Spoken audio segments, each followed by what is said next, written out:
lazima nyinyi madiwani, kwa sababu ya ugeni wenu, tutengeneze warsha kama siku moja.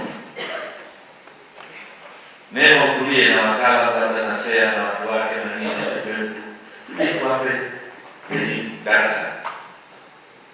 Kwa nini ni muhimu hawa wazielewe hizi hoja? Kwa nini SEA analeta hii hoja na wao madiwani wanapaswa kujua? Ina athari gani kwa watu wake, kwa kata yake, kwa jimbo lake?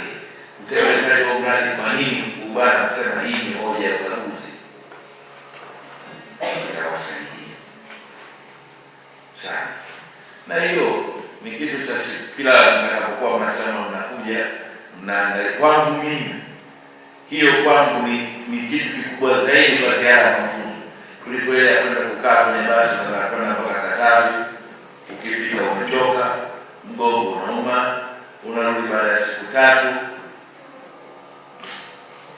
Sasa hapa niombe Mheshimiwa Diwani, kwa sababu sija kuonekana kwamba sisi ni watu wa management tu.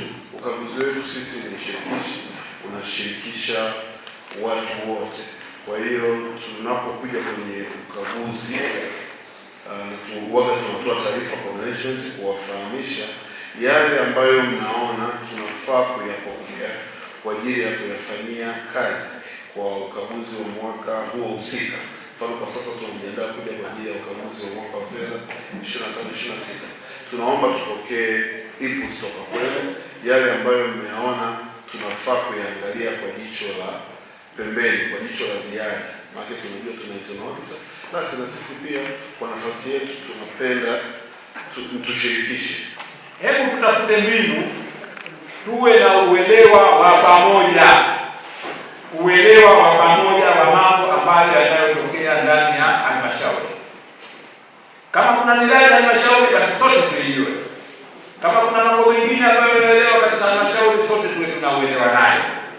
Sasa hivi sura inayojitokeza, kuna wachache ndio wanaojua mambo na pengine anayajua kwa yale katika section yake. As if yale mambo ambayo kama mambo yale hayazungumzwi kwa pamoja. Mimi nawaomba haya mambo tuwe na nafasi ya kuyaona sote. Sisi tulioko hapa tuanze kuona na kushauriana na wazee na viongozi. Kwa hiyo kuhakikishie Mheshimiwa Mkuu wa Mkoa, mimi pamoja na wenzangu hapa tuko makini sana.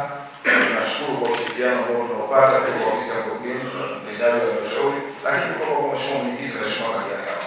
Tukuahidi kwamba yale ya kurekebisha tunakwenda kurekebisha.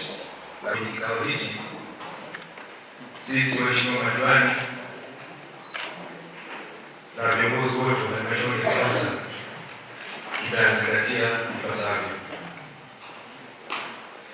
Maelekezo yote uliyotupatia yana umuhimu mkubwa kwetu, na nikuahidi hatuwezi kuangusha.